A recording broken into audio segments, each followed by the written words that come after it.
दोस्तों last lecture में अपन लोगों ने बायनोम थ्योरम के अंदर जनरल टर्म बेस्ड क्वेश्चंस देखे थे। आज भी अपन उसी आर्टिकल को कंटिन्यू करेंगे और देखेंगे कि जनरल टर्म की मदद से किस किस तरीके से और भी क्वेश्चंस पूछे गए हैं एग्जाम में, उनको अपन कैसे सॉल्व कर सकते हैं। देखें, लास्ट लेक्चर में अपन लोगों ने जनरल टर्म फाइंड आउट किया था और जनरल टर्म में पूछता था कि बताओ ये कौन सा टर्म होगा, ये कौन सा टर्म होगा, इसकी वैल्यू ये है तो n की वैल्यू क्या होगी, m की वैल्यू क्या होगी और x की वैल्यू क्या होगी, अगर आप लोगों ने लास्ट लेक्चर देखा होगा तो।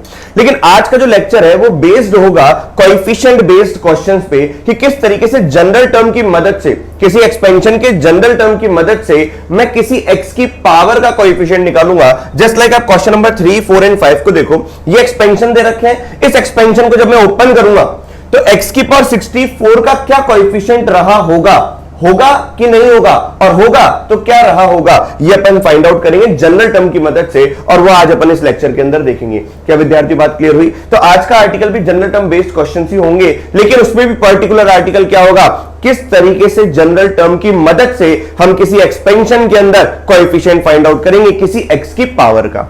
आइए देखते हैं। मेरे ख्याल से आज लोगों को मैंने बता दिया था कि किस तरीके से किसी भी एक्सपेंशन के अंदर भैया बाइनोमियल कोएफिशिएंट और कोएफिशिएंट दोनों अलग अलग बातें होती है। हो सकता है कभी बाइनोमियल कोएफिशिएंट और कोएफिशिएंट सेम हो जाए, लेकिन वो एक्सपेंशन आपका होगा 1 प्लस x की पावर n का।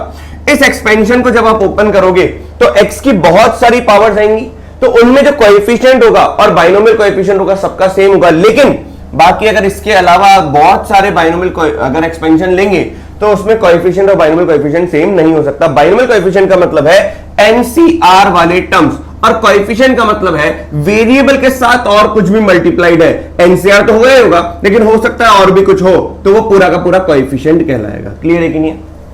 आइए क्वेश्चन नंबर 1 से स्टार्ट करते हैं, और आपको पता है कि जनरल टर्म कैसे लिखते हैं। चलिए, यहां पर एक्सपेंशन दे रखा है क्वेश्चन नंबर 1 में 2 की पावर x प्लस 1/4 की power x whole power n।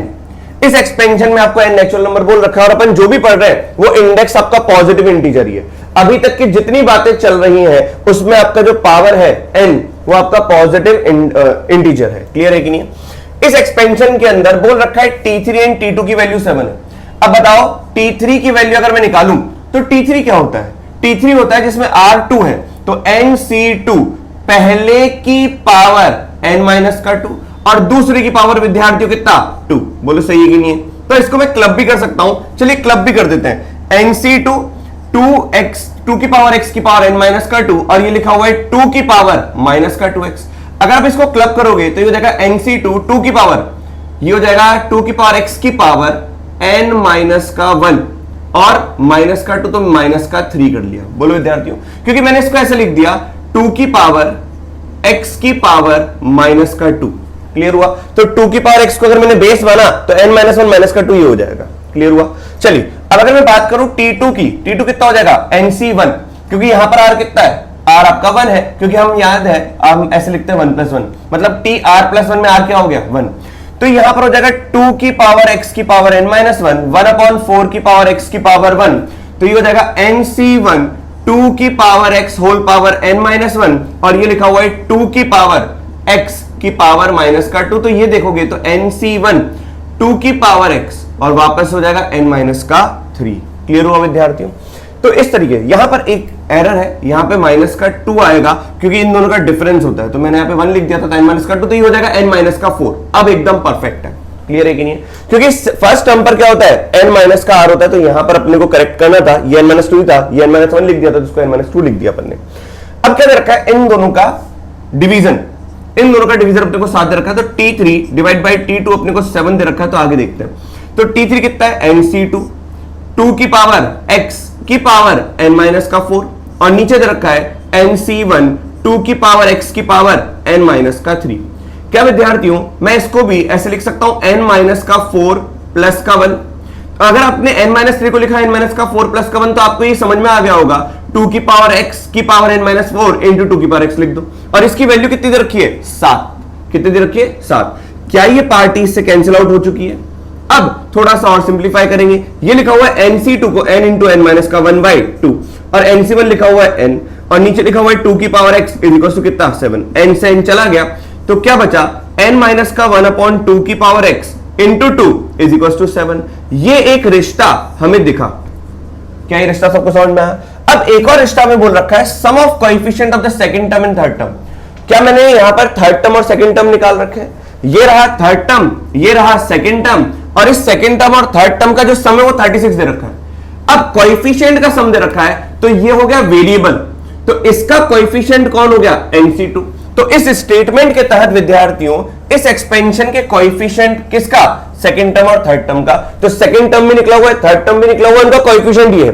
ये वेरिएबल है और वेरिएबल के साथ जो कुछ भी मल्टीप्लाई होता है वो कोएफिशिएंट होता है। तो अब according to question NC2 plus NC1 हमें 36 दे रखा है।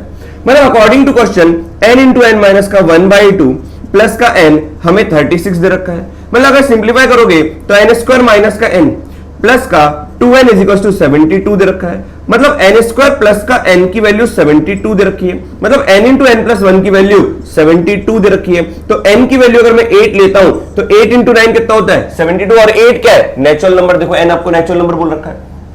क्लियर हुआ? तो यहां से n की वैल्यू कितनी हो गई? 8। जैसे ही यहां से n की वैल्यू यहां पे प्लग इन करोगे तो ये हो जाएगा 7/2 इंटू 2 की power x is equal to 7। 7 वाले भाई सब कैंसिल आउट हो गए। ये हो जाएगा 2 की power x is equal to 1/2। 2 की पावर x को क्रॉस मल्टीप्लाई कर दें तो 2 की power x is equal to 2 की पावर -1। यहां से विद्यार्थियों निकल के आ गया x की वैल्यू -1। बोलो विद्यार्थी, बात समझ में? You have to find the value of x। Clear है? तो अपने आप ही चीजें सॉल्व होती जाएंगी, नया कुछ नहीं है, सब कुछ पुराना है। कोएफिशिएंट भी आपको आता है और आपको जनरल टर्म भी लिखना आता है। जैसा जैसा बोला है वैसा वैसा कर लीजिए। ये क्वेश्चन मेंस में आने लायक है। क्लियर है कि नहीं है? चलिए, अगर आपको क्वेश्चन नंबर 1 समझ में आया, अब हम क्वेश्चन नंबर 2 की बात करते हैं। देखो, जितने भी क्वेश्चन आपको यहां पे दे रखे हैं वो सारे के सारे मेंस और एडवांस बेस्ड हैं और वो सारे के सारे आने की प्रोबेबिलिटी ज्यादा है। तो भैया ये लेक्चर्स आप बहुत अच्छे तरीके से सुनिएगा, देखिएगा और वापस से सॉल्व करिएगा, क्योंकि जितना ज्यादा आप खुद के हाथ से सॉल्व करेंगे उतनी क्लैरिटी आपको ज्यादा आएगी। अब क्वेश्चन नंबर 2 की बात करें तो क्वेश्चन नंबर 2 में देखो, क्वेश्चन पढ़ो। If there are 3 successive coefficient, successive मतलब होता है लगातार, कोएफिशिएंट इन एक्सपेंशन ऑफ, तो मुझे सबसे पहले एक्सपेंशन लिखना पड़ेगा 1 प्लस 2x की पावर n का। बोला है सक्सेसिव कोएफिशिएंट इस एक्सपेंशन के are in the ratio of 1:4:10।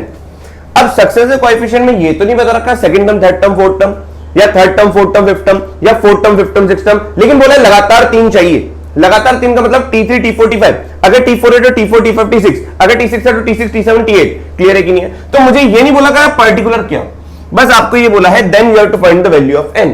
अब अगर मैं 3 कोएफिशिएंट को लगातार 3 टर्म लेता हूं लगातार, TR+1, TR+2 और TR+3, ये अगर मैं लगातार लेता हूं तो TR+1 अगर मैं इस एक्सपेंशन का लिखूंगा तो जग जाहिर है NCR, और ये हो जाएगा 2x की पावर, क्योंकि 1 है, फर्स्ट है, फर्स्ट की पावर n माइनस आर का लिखने का मतलब नहीं, क्योंकि 1 ही रहेगा, और सेकंड की पावर क्या हो जाएगा r, तो ये हो जाएगा NCR 2 की पावर r। बोलो विद्यार्थियों, यहां तक क्लियर हुआ? अब अगर मैं TR+2 निकालूंगा तो यहां पर r कितना हो जाएगा? R+1, जो मेन जनरल टर्म का r होता है वो यहां पे R+1 है, ये है, तो कितना हो जाएगा? NCR+1, और 1 की पावर इन दोनों का डिफरेंस करोगे कोई मतलब नहीं, क्योंकि 1 ही रहेगा, तो हो जाएगा 2x की पावर कितना? 2x की पावर R+1। लेकिन यहां पर तो कोएफिशिएंट की बात चल रही है, तो ये अपना कोएफिशिएंट, अभी इसको हटा देता हूं मैं, इसको अपन ने हटा दिया, तो ये हो गया आपका आंसर। क्लियर है? तो चलो TR+3 की बात करूंगा तो ये हो जाएगा NCR प्लस का 2 की पावर 2x की पावर R प्लस का 2। क्लियर? अब हमें इसके कोएफिशिएंट्स की बात करनी है, केवल कोएफिशिएंट्स की। तो कोएफिशिएंट कितना हो जाएगा? NCR 2 की पावर R। इसका कोएफिशिएंट हो जाएगा विद्यार्थियों NCR+1 2 की पावर R+1, और विद्यार्थियों इसका कोएफिशिएंट हो जाएगा NCR प्लस का 2 की पावर R प्लस का 2। हमें इन सबका रेशियो दे रखा है। क्या रेशियो दे रखा है? इन सबका रेशियो अपने को दे रखा है 1:4:10, तो 1:4:10। क्लियर हुआ? 1:4:10। अब इसको सॉल्व करते हैं। खुद सोचो, अगर मैं दिस डिवाइड बाय दिस करूंगा तो इसकी वैल्यू मेरे को 4/1 दे रखी है, मतलब NCR+1 2 की पावर R+1 अपॉन NCR 2 की पावर R की वैल्यू मेरे को 4 दे रखी है। क्लियर है कि नहीं? बस इसको सॉल्व कर लो। मतलब 2 की पावर R+1 इंटू अपॉन 2 की पावर R, तो 2 की पावर R+1 को 2 की पावर R इंटू 2 लिख दूं, ये इससे कैंसिल आउट हो गया। और आपको एक बहुत फेमस रिलेशन मैंने बताया था, NCR अपॉन NCR-1। अगर n सेम है, बाइनोमियल कोएफिशिएंट डिवीजन में है, और यहां पर 1 का गैप है, तो आपको मैंने बोला था सीधा याद कर लो n-r+1 अपॉन r। क्लियर है कि नहीं? तो यहां पर भी आप डायरेक्ट लिख सकते हो क्या कि दिस NCR+1, नीचे भी n ऊपर भी n, और यहां पे इन दोनों में डिफरेंस भी कितना, 1, तो डिफरेंस ये आता था n माइनस का R+1+1 डिवाइडेड बाय ये R+1, और यहां पर था क्या 2 इज इक्वल टू कितना 4। ये आप डायरेक्टली लिखेंगे तो आपके लिए ज्यादा अच्छा है। ये 2 से 2 टाइम्स कैंसिल आउट हो गया। अगर आपको ये नहीं आता तो ये मैंने आपको बताया NCR अपॉन NCR-1, इन दोनों में एक का डिफरेंस ऊपर n है, तो इन दोनों का डिफरेंस ऊपर वालों का डिफरेंस प्लस का 1 अपॉन ये r लिख दीजिए ऊपर वाले का, नीचे वाले को देखना ही नहीं अपने को। चलिए तो ये हो जाएगा विद्यार्थियों n माइनस का r -1 + 1 गया अपॉन r+1 की वैल्यू कितनी है 2। इसको अपन बाद में यूज करेंगे। अब अपने को एक और रिश्ता यहां पर दे रखा है, मैंने तो इन दोनों को यूज किया। अब अगर मैं इन दोनों को यूज करता हूं तो ये भी ज्यादा अच्छा है कि NCR+2 this divide by this, मेरे को 10/4 दे रखा है, तो NCR+2 इंटू 2 की power R+2 upon NCR+1 into 2 की power R+1 is equal to कितना 10/4। बोलो विद्यार्थियों, तो अगर आप इसको ध्यान से देखोगे तो ये लिखा हुआ है NCR+2 इंटू 2 की power R+1 into 2 upon NCR+1 into 2 की power R+1 is equal to 5/2। 2 की पावर R+1 से 2 की पावर R+1 गया, और NCR+2 अपॉन NCR+1 के तहत इन दोनों का डिफरेंस, देखो वही पैटर्न बन रहा है, वही प्रॉपर्टी अपन लगा देते हैं, n माइनस का ये R+2+1 upon R+2 is equal into 2 is equal to 5/2। Clear है कि नहीं है? तो यहां पर हो जाएगा n माइनस का r माइनस का 2 प्लस का 1, तो माइनस का 1 अपॉन r प्लस का 2 इज इक्वल टू 5/4। ये 2 नीचे चला गया। अब बस मल्टीप्लाई करते चले तो ये कितना हो जाएगा 4n माइनस का 4r माइनस का 4 is equal to 5r plus का 10। तो यहां पर हो जाएगा 4n माइनस का 4, ये माइनस का 4 उधर जाके कितना हो जाएगा 14, और ये माइनस का 4 उधर जाके हो जाएगा आपका 9r, तो 9r प्लस का 14। अब विद्यार्थी देखो यहां से भी कुछ ना कुछ गेट होगा, n माइनस का r is equal to 2r plus का 2, तो n की वैल्यू हो जाएगी 3r प्लस का 2। क्या हमें n चाहिए? तो n अगर चाहिए तो मैं यहां से r को निकालता हूं, तो n चाहिए तो r को एलिमिनेट करूंगा, यहां पे r को सब्स्टिट्यूट कर दूंगा वहां पर, तो हो जाएगा 3r is equal to n minus का 2, तो r हो जाएगा n माइनस का 2/3। क्लियर हुआ कि नहीं हुआ? क्योंकि क्वेश्चन में मेरे से n पूछा है। ये r की वैल्यू n माइनस का 2 मैं यहां पे रखता हूं, तो 4n is equal to 9 into लिखा हुआ है n माइनस का 2/3 प्लस का 14, ये 3 से 3 टाइम्स गया, तो 4n is equal to 3n minus का 6 प्लस का 14। क्लियर हुआ विद्यार्थियों? तो यहां पर हो जाएगा n की वैल्यू 8, तो n आपका क्या निकल के आया 8 निकल के आया। तो जनरल टर्म बेस्ड क्वेश्चन कैसे पूछता है? कोएफिशिएंट देकर पूछता है। क्लियर है कि नहीं है? कि भैया इसका कोएफिशिएंट ये है, उसमें रेशियो दे दिया, तो आराम से हंसते खेलते आपसे सॉल्व हो जाएगा, लेकिन बस प्रीवियस नॉलेज होनी चाहिए, कुछ प्रॉपर्टीज आपको पता होनी चाहिए, उसके बेसिस पे क्वेश्चन हो जाएगा। चलिए अपन क्वेश्चन नंबर 3, 4 और 5 एकदम सेम पैटर्न पर तो है, लेकिन आपको ये पता होना चाहिए कि क्वेश्चन को जनरल टर्म की मदद से कैसे सॉल्व करेंगे और कैसे लिखकर सॉल्व करेंगे। तो चलो अब बात करते हैं अपन क्वेश्चन नंबर 3 की। जल्दी से आप इसको नोट डाउन कर लीजिए वीडियो को पॉज करके, और जो समझ में नहीं आ रहा वापस से उसको देखिए। चलिए क्वेश्चन नंबर 3 की बात करते हैं। कोएफिशिएंट ऑफ x की पावर 64। देखो एक चीज ध्यान रखना, इससे पहले कि मैं आगे बढ़ूं, एक और इंपॉर्टेंट चीज मैं एक्सपेंशन के बारे में आपको बताना चाहूंगा कि दे रखा है आपको, जैसे मान लो 1 प्लस एक्स की पावर n का एक्सपेंशन जग जाए, मैंने कहा भी था आईआईटी वालों का फेवरेट है, क्योंकि बहुत सारी चीजें आपको इसी एक्सपेंशन पे मिलेंगी, differentiation, integration, double differentiation, double integration, और भी बहुत सारे जनरल टर्म बेस्ड क्वेश्चन इस एक्सपेंशन के ऊपर अपने को मिल जाते हैं। अगर मैं इस एक्सपेंशन की बात करूं तो 1 प्लस एक्स की पावर n है, तो nc0 प्लस का nc1 इंटू एक्स प्लस का nc2 into X square plus का nc3 इंटू एक्स क्यूब करते करते करते करते करते ncn इंटू एक्स की पावर n। अगर मैं एक लाइन छोड़ के लिखूं कि 1 प्लस एक्स स्क्वायर की पावर n का एक्सपेंशन क्या होगा विद्यार्थियों, तो यहां पे ध्यान से सुनिएगा, nc0 प्लस का nc1, बताओ सेकेंड टर्म कौन है एक्स स्क्वायर, उसकी पावर 1 लगाई, ठीक है, उसकी पावर 1 लगाई। फिर हो गया nc2, एक्स स्क्वायर की पावर क्या हो जाएगी 2 हो जाएगी, फिर nc3 एक्स स्क्वायर की पावर क्या हो जाएगी 3, करते करते करते ncn एक्स स्क्वायर की पावर लास्ट क्या हो जाएगी n। अगर मैं इस एक्सपेंशन को देखूं विद्यार्थियों, तो nc0 ये हो जाएगा प्लस का nc1 एक्स की पावर 2, फिर nc2 एक्स की पावर 4, फिर nc3 एक्स की पावर 6 एंड सो ऑन करते करते ncn एक्स की पावर 2n। मैं आपको ये समझाना चाहता हूं कि अगर यहां पर x है तो सारे वेरिएबल आएंगे एक्स की पावर के, और अगर यहां पे एक्स स्क्वायर है तो एक्स क्यूब एक्स की पावर 5 और एक्स की पावर नहीं आ सकती, क्योंकि इस एक्स स्क्वायर, क्योंकि सेकंड टर्म कौन है, एक्स स्क्वायर, सेकंड टर्म की पावर वही होती है जो एनसीआर में आ रहा होता है। तो एक्स स्क्वायर की पावर 0, एक्स स्क्वायर की पावर 1, एक्स स्क्वायर की पावर 2, तो जब एक्स स्क्वायर की पावर 1 चलाओगे तो एक्स पावर 2 बनेगा, एक्स स्क्वायर की पावर 2 चलाओगे तो 4 मिलेगा, एक्स स्क्वायर की पावर 3 चलाओगे तो 6 मिलेगा। इसका मतलब एक्स की ऑड पावर कुछ नहीं मिलेगी। तो अगर 1 प्लस एक्स स्क्वायर की पावर n का एक्सपेंशन लिख रहे हो तो आपको जितने भी वेरिएबल मिलेंगे ये सारे के सारे आपको यहीं से पता पड़ जाएंगे कि वेरिएबल क्या होगा, 2 का मल्टीपल होगा।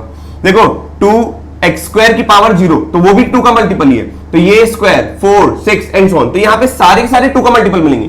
अब अगर मैं पूछूं कि बताओ कोएफिशिएंट ऑफ x की पावर 6 क्या होगा, तो अब ये सोचो कि इसको पावर अगर मैं 3 दूंगा, जैसे मान लो मैं पूछूं आपसे कोएफिशिएंट ऑफ x की पावर 3 इन 1 प्लस x की पावर n, तो हमें पता है एनसीआर में जो r है वही x की पावर है, एनसीआर में जो r है वही x की पावर है, एनसीआर में जो r है वही x की पावर है, तो जो x की पावर है वही एनसीआर में r है। तो यहां पर x की पावर कितनी है, 3, तो nc 3 हो गया। लेकिन यहां पर x की जगह x स्क्वायर है, अगर आप इसको 3 पावर दोगे तो ये 6 बना देगा, पावर 2 दोगे तो ये 4 बना देगा। तो आप बताओ सेकंड टर्म के ऊपर आप पावर कितनी लगाना चाहते हो, क्योंकि सेकंड टर्म के ऊपर जो पावर लगेगी वो एनसीआर में आर होगा, इसके ऊपर कितनी पावर लगाऊं कि ये 6 हो जाए, तो आप कहोगे 3, तो यहां पर आंसर एनसी 3 ही होगा।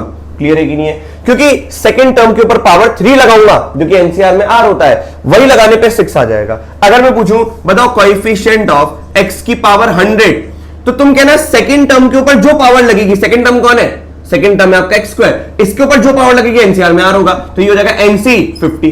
क्लियर है, सेकंड टर्म कौन है, एक्स स्क्वायर। तो आपको पहली चीज तो ये समझना है कि अगर 1 प्लस एक्स स्क्वायर का एक्सपेंशन लिख रहे हो कि पावर n का, तो यहां पर सारे टर्म्स जो x की पावर में होंगे वो सारे इवन होंगे, मतलब 2 का मल्टीपल होंगे। अब अगर मैंने कहा अच्छा यहां पर मैं पूछूं कोएफिशिएंट ऑफ x की पावर 81 ऑड है, 2 का मल्टीपल नहीं है, तो इसका आंसर क्या हो जाएगा, 0, उसका कोएफिशिएंट 0 हो जाएगा। क्लियर हुआ कि नहीं हुआ। अब अगर मैं तुमसे पूछूं कोएफिशिएंट ऑफ x की पावर 16, तो बताओ एक्स स्क्वायर के ऊपर क्या पावर चढ़ाऊंगा, सेकंड टर्म कौन है, एक्स स्क्वायर, तो nc8, सेकंड टर्म के ऊपर अगर मैं पावर 8 चढ़ाऊंगा तो एक्स पावर 16 जनरेट हो जाएगा। ठीक उसी तरीके से अगर मैं 1 प्लस एक्स क्यूब की पावर n का एक्सपेंशन लिखूंगा, तो बताओ इस एक्सपेंशन में x की जो पावर, वेरिएबल कौन है, x की पावर किसके मल्टीपल में होगी, 3 के मल्टीपल में होगी। देखो nc0, फिर एक्स क्यूब की पावर 0, फिर आएगा nc1, सेकंड टर्म कौन है, एक्स क्यूब की पावर 1, फिर आएगा nc2 एक्स क्यूब की पावर 2, फिर आएगा nc3 एक्स क्यूब की पावर 3 एंड सो ऑन चलता रहेगा विद्यार्थियों।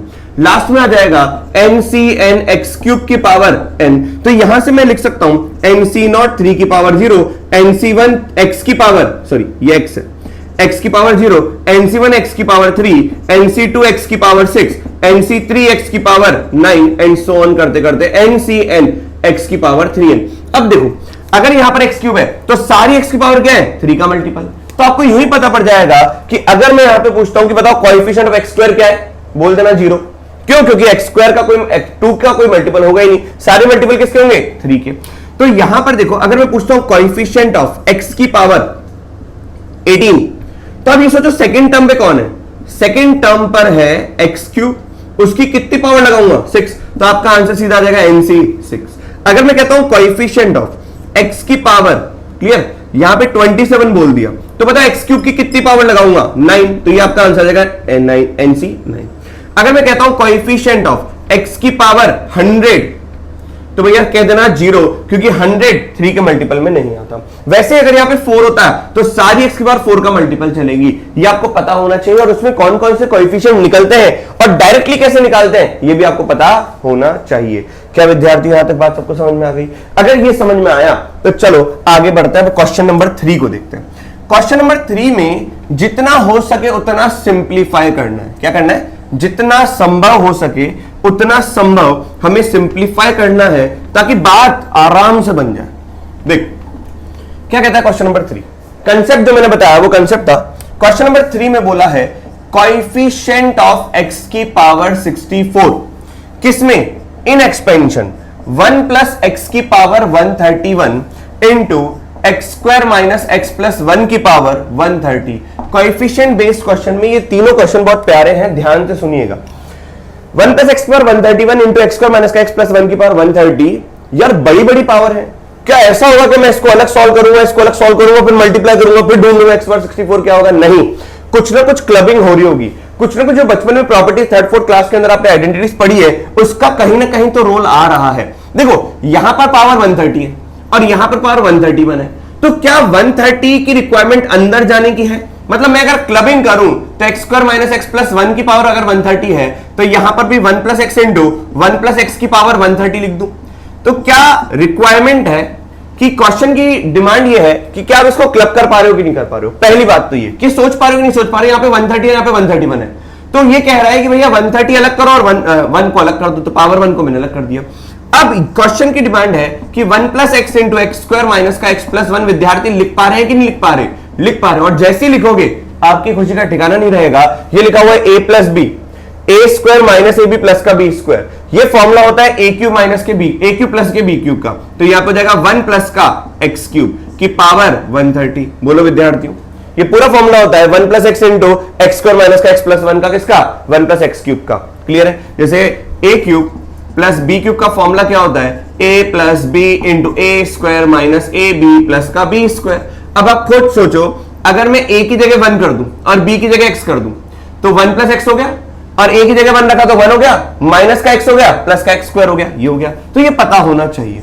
अब भी अच्छा नहीं लग रहा, यहां पर 1 प्लस एक्स की पावर कितनी है? 1, और यहां पे 1 प्लस एक्स क्यूब की पावर कितनी है? 130। कैसे सॉल्व करें? ऐसे सॉल्व करो।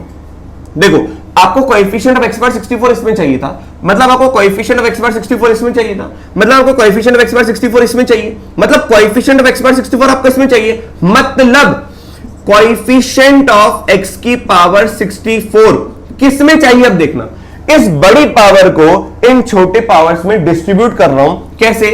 1 इंटू 1 प्लस एक्स क्यूब की पावर 130 प्लस का x into 1 plus X cube की पावर 130। फील करना जो मैं कहना चाह रहा हूं, हर एक चीज को ध्यान से सुनिएगा। अगर आपको कोएफिशिएंट ऑफ एक्स पावर 64 इस पूरे में चाहिए, इस पूरे में चाहिए, इसका मतलब मैं ऐसे अलग अलग निकाल लूं कि कोएफिशिएंट ऑफ एक्स की पावर 64 किस में चाहिए? 1 प्लस एक्स क्यूब की पावर 130 प्लस का कोएफिशिएंट ऑफ एक्स की पावर 64 इन x इंटू 1 प्लस का एक्स क्यूब की पावर 130। अब जो मैं कहने जा रहा हूं उस बात को ध्यान से सुनिएगा। अब यहां पर एक्स क्यूब की पावर 1 प्लस एक्स क्यूब की पावर 130 में एक्स पावर 64 देखते हैं। तो अभी अभी आपको बताया था कंसेप्ट कि 1 प्लस एक्स क्यूब का एक्सपेंशन है, एक्स की पावर 3 है, तो इस एक्सपेंशन में जितनी भी पावर होंगी एक्स के ऊपर वो सारी 3 का मल्टीपल होंगी। क्या 3 के मल्टीपल में पावर 64 आती है एक्स की? नहीं आती, तो इसका कोएफिशिएंट क्या हो जाएगा विद्यार्थियों? 0।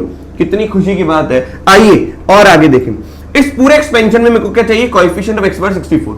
मतलब सुनना, अगर मैं इसको ओपन करूंगा, इस एक्सपेंशन को ओपन करूंगा, तो इस एक्सपेंशन का हर एक टर्म क्या एक्स से मल्टीप्लाई होगा? तो इस एक्सपेंशन का हर एक टर्म जब एक्स से मल्टीप्लाई होगा तो उसके बाद मल्टीप्लीकेशन के बाद एक्स की पावर 64 का कोएफिशिएंट क्या होगा? मतलब इस सारे एक्सपेंशन को, पूरे एक्सपेंशन को मैं एक्स से मल्टीप्लाई करने के बाद एक्स की पावर 64 देखूंगा। मतलब इधर मैं क्या देखूंगा? इधर मैं x की पावर 63 का कोएफिशिएंट देखूंगा, क्योंकि x की पावर 63 जनरेट होगा तभी वो x से मल्टीप्लाई होकर x की पावर 64 बनेगा। तो मैं क्यों ना यूं ही कह दूं कि कोएफिशिएंट ऑफ x की पावर 64 इन दिस चाहिए, इसका मतलब कोएफिशिएंट ऑफ x की power 64 by x in this चाहिए। ये मैं ऐसे अपनी सहूलियत के हिसाब से लिख रहा हूं, क्योंकि अगर मैं इसको इधर भेज देता हूं तो अल्टीमेटली यही हो गया ना, जैसे क्रॉस मल्टीप्लाई करते हैं ना, वैसे आप समझ लो कि इधर उधर भेज सकते हैं। रीजन, क्योंकि इसको लॉजिकल, भैया लॉजिकली क्या हो रहा है कि इसके अंदर x पावर 63 का कोएफिशिएंट देखूंगा तभी वो x से मल्टीप्लाई होकर x पावर 64 बन जाएगा।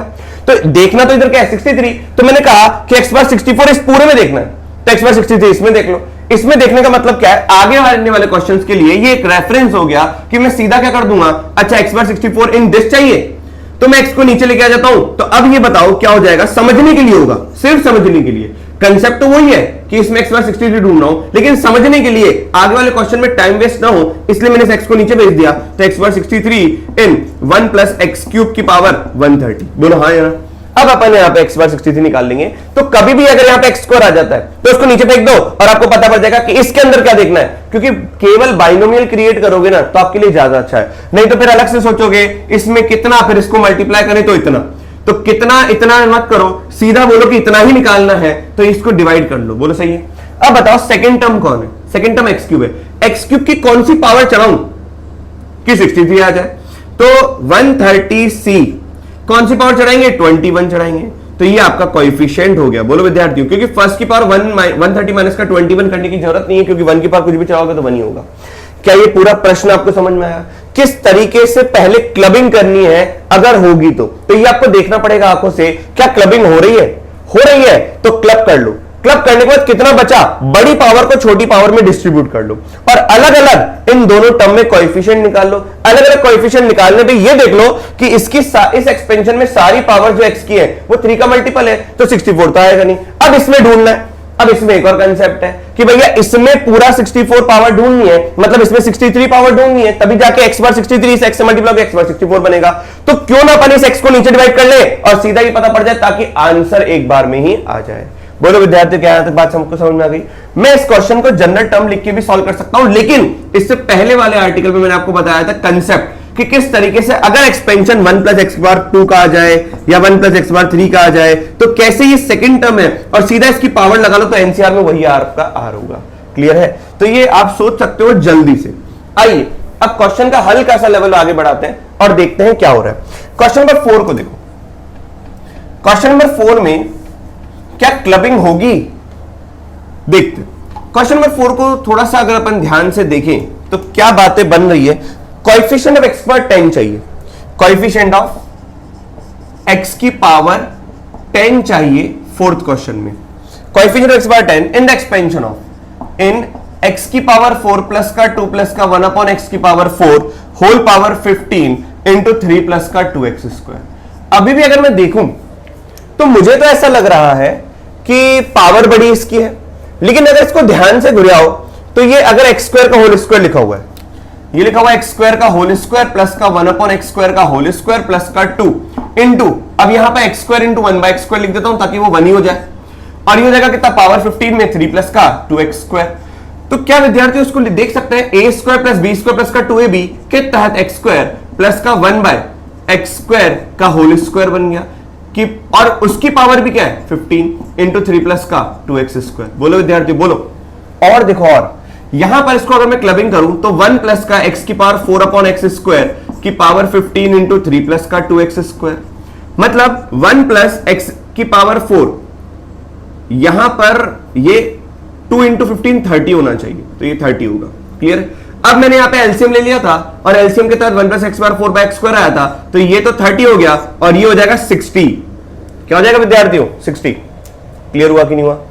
कुछ तो त्रुटि हुई है।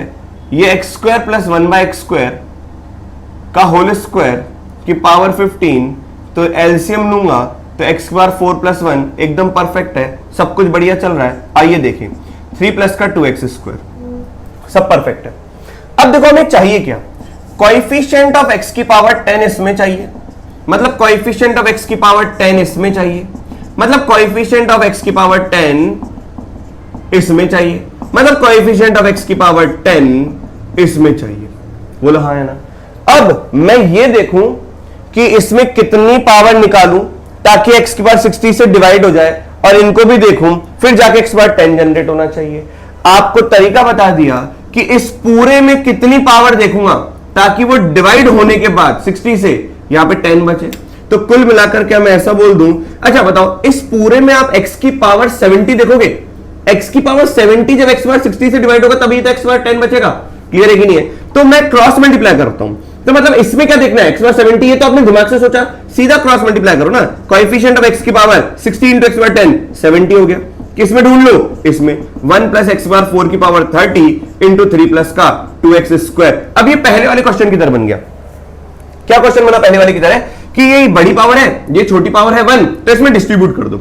अगर मैं डिस्ट्रीब्यूट करूंगा तो कोएफिशिएंट ऑफ x की पावर 70 इन 3 इंटू 1 प्लस का x की पावर 4 पावर 30 प्लस का 2x square into 1 plus x की पावर 4 होल पावर 30। बोलो सही कि नहीं? क्लियर है कि नहीं? अब इसका मतलब हो जाएगा कोएफिशिएंट ऑफ x की पावर 70 इन 3 इंटू 1 प्लस x की पावर 4 होल पावर 30 प्लस का, ऐसा लिख दूं, coefficient of x 2 into X square, coefficient of x की पावर 70 इन, इसमें भैया दोनों में अलग अलग निकाल लेता हूं ना, इसमें अलग x बार 70 का कोएफिशिएंट निकालेंगे, इसमें अलग x बार 70 का कोएफिशिएंट निकालेंगे। इन 2x square into 1 plus x की पावर 4 होल पावर कितना 30। बोलो विद्यार्थियों क्या यहां तक बात सबको समझ में आ गई? अगर समझ में आई तो पहले ये बताओ कि ये 3 है तो ये 3 बाहर ले लेता हूं क्योंकि बाइनोमियल टर्म ये रहा, ये 2 है कांस्टेंट है ये बाहर ले लेता हूं। अब बताओ अगर मैं लिखता हूं 3 इंटू कोएफिशिएंट ऑफ x की पावर 70 इन 1 प्लस एक्स की पावर 4 होल पावर 30 प्लस का 2 इंटू कोएफिशिएंट ऑफ, इसमें अगर मैं कोएफिशिएंट सुनना ध्यान से, इसमें अगर मैं कोएफिशिएंट x की पावर 70 का ढूंढ रहा हूं, इसका मतलब इसमें कोएफिशिएंट किसका ढूंढूंगा 68 का, क्योंकि x बार 68 x स्क्वायर से मल्टीप्लाई होगा x बार 70 बनेगा। इसका मतलब x स्क्वायर को नीचे डिवाइड कर दूंगा x बार 70 से, तो x की पावर क्या बचेगा 68 बचेगा इन 1 प्लस एक्स की पावर 4 होल पावर 30। अब डायरेक्ट अपन सॉल्व कर दें क्या? बताओ इस एक्सपेंशन में x की कौन सी पावर आएंगी, कौन से मल्टीपल की पावर आएंगी 4 की, और 4 के मल्टीपल में 70 कभी आता नहीं है तो इसका कोएफिशिएंट क्या हो जाएगा 0। वो 0 किससे मल्टीप्लाई होगा 3 से, प्लस का 2 इंटू इसमें क्या ढूंढना है x की पावर 4 का मल्टीपल चलेगा लेकिन पावर 68 चाहिए।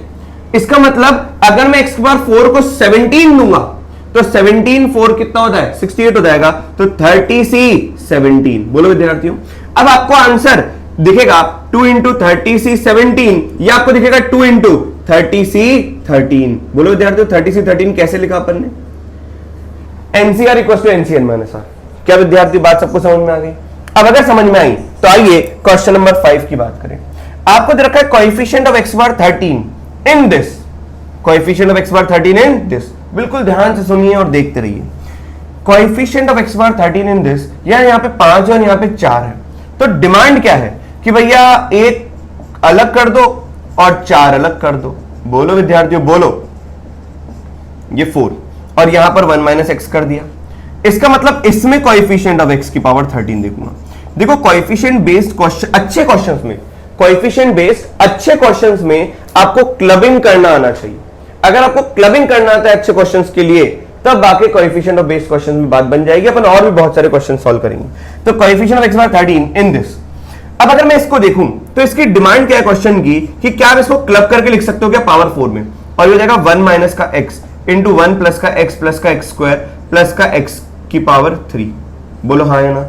ध्यान से अगर देखें या मल्टीप्लाई करके देखो छोटी टर्म्स है, 1 या a की पावर n माइनस b की पावर n का एक्सपेंशन अगर मैं लिखता हूं और आपको पता है तो ये हो जाएगा a माइनस का b, पहला फैक्टर a माइनस का b होता है और दूसरा फैक्टर सारे के सारे प्लस होते हैं, तो a की पावर n माइनस 1, क्योंकि एक पावर यहां पे आ गई तो यहां पे b की पावर 0 होती है, फिर a की एक पावर कम b की एक पावर बड़ी, और करते करते करते करते a की पावर 0 और b की पावर क्या हो जाएगी n माइनस 1।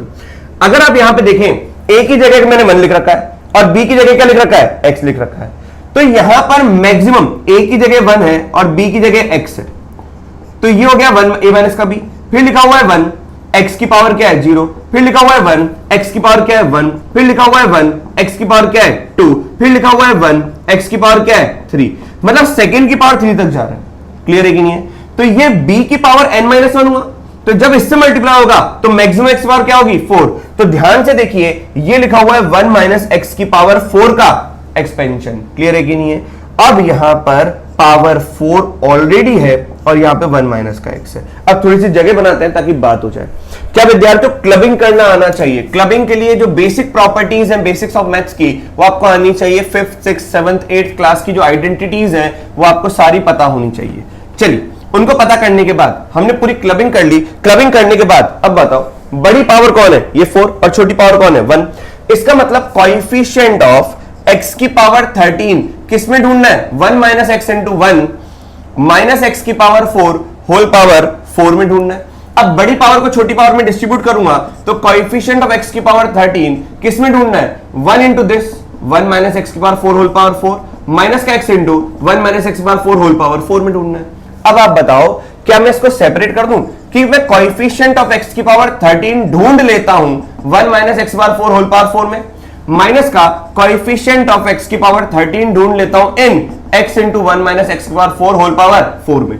यहां पर जितनी भी एक्सपेंशन, इस एक्सपेंशन में जितनी भी x बार आएंगी वो सारी की सारी 4 का मल्टीपल होगा, 13 तो हो नहीं सकता, तो 0 माइनस का।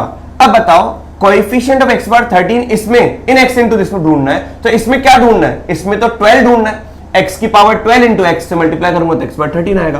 तो इतने क्वेश्चन करने के बाद आप समझ चुके हो कि इस x को नीचे लेके आ जाओ तो आपको पता पड़ जाएगा 12 ढूंढना है किस में, 1 minus x power 4 whole power 4 में। अब की बार अगर मैं पूछूं इस एक्सपेंशन में सेकेंड टर्म कौन है, तो आप बोलिएगा माइनस एक्स की power 4 is the second term, minus x power 4 is the second term. तो ऐसे अगर लिखोगे तो 1 प्लस एक्स की पावर n का एक्सपेंशन आपको दिख जाएगा। बताओ सेकेंड टर्म की पावर 12 कब आएगी, इसमें क्या चढ़ाऊं 3 पावर, तो ये माइनस तो ऑलरेडी है 4c3। अगर मैंने एनसीआर में क्या होता है यार, सेकेंड टर्म की पावर होती है, इसकी पावर अगर मैंने 3 चढ़ाया तो 4c3, इसकी पावर 3 चढ़ाऊंगा तो 12 हो जाएगा, तभी तो nc3 आएगा। लेकिन यहां पर कोएफिशिएंट -1 भी आएगा तो -1 इंटू एक्स की पावर 4 की पावर 3 होगा, तो -1 की पावर 3 कितना होगा माइनस, तो ये माइनस भी आएगा। क्लियर है? तो नेगेटिव वाले एक्सपेंशन में आपको ध्यान रखना पड़ेगा। फिर से सुनो विद्यार्थियों, सेकंड टर्म कौन है x बार 4, सेकंड टर्म अगर x बार 4 है तो इसमें कितना चढ़ाओगे पावर, क्योंकि 1 पे तो कितना भी चढ़ा दो 1 ही रहेगा। सेकंड टर्म के ऊपर जो पावर होती है वो एनसीआर में r होता है, तो सेकंड टर्म की पावर अगर मैं 3 चढ़ाऊंगा तभी x बार 12 मिलेगा, तो एनसीआर में r कितना हो जाएगा 3। लेकिन आपको ध्यान ये देना है -1 की पावर 3 भी तो आएगा, तो ये हो जाएगा आपका 4c3 मतलब 4c1 मतलब 4। So this is your answer. क्या विद्यार्थी ये सब समझ में आ गया? जल्दी से इसको नोट डाउन करिए।